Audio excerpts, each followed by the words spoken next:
আজকের রেসিপি হচ্ছে আমার ডিম কষা। তাই আমি কতগুলো আলু নিলাম আর 4টে ডিম নিলাম। তারপরে আমি এখন এটা জলে সিটি মারবো। যেহেতু আজকে আমার রেসিপি ডিম কষা, তাই আমি কিছু পেঁয়াজ কুচি নিয়েছি, আদা কুচি, রসুন কুচি আর এই লঙ্কা নিয়েছি। এটা আমি মিক্সিতে দিয়ে এখন পেস্ট করবো। রেসিপি যেহেতু আমার ডিম কষা, এদিকে আমি কড়াইটা গরমে বসিয়েছি। কড়াইটা গরম হলে তেল দেবো। আর এদিকে আমি ডিমগুলো আলুগুলো তোমার ছাল ছাড়িয়ে রেখে দিয়েছি। এবার আমি দেব ডিমগুলোকে আমি একটু ভাজা ভাজা করব, তাই হলুদ দেব আর লবণ দিয়ে আমি মাখাবো। এদিকে আমার কড়াইটা গরম হয়ে আসছে। এবার আমি দেব তেল।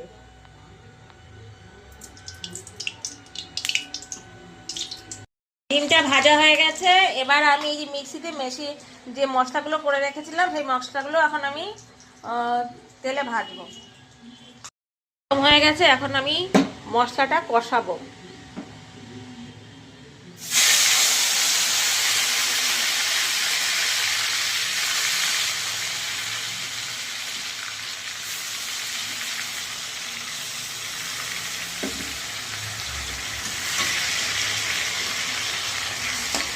কষাটা যত ভালো হবে ততই রান্নাটাও স্বাদিষ্ট হবে।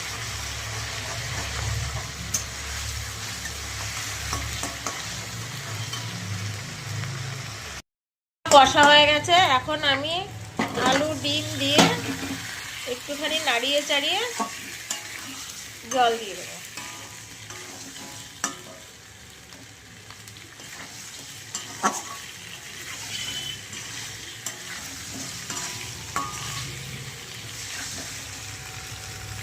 এবার আমি জল দিয়ে দিচ্ছি পরিমাণ মতো।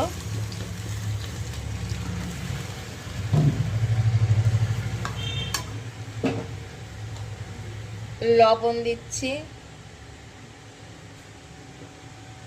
আর দিচ্ছে হলুদ।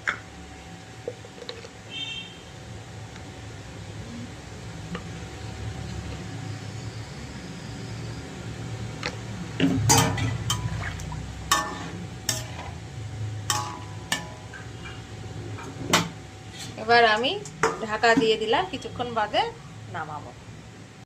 কষা হয়ে গেছে। যেহেতু আমার ছেলেটা আলুটা বেশি খেতে ভালোবাসে ডিমের মধ্যে, জন্য আলুর ভাগটা একটু বেশি দিয়েছি। আর গরম মশলা আজকে দিলাম না, একদম বিনা গরম মশলা ডিম কষা। আপনারাও করে খান, আশা করি।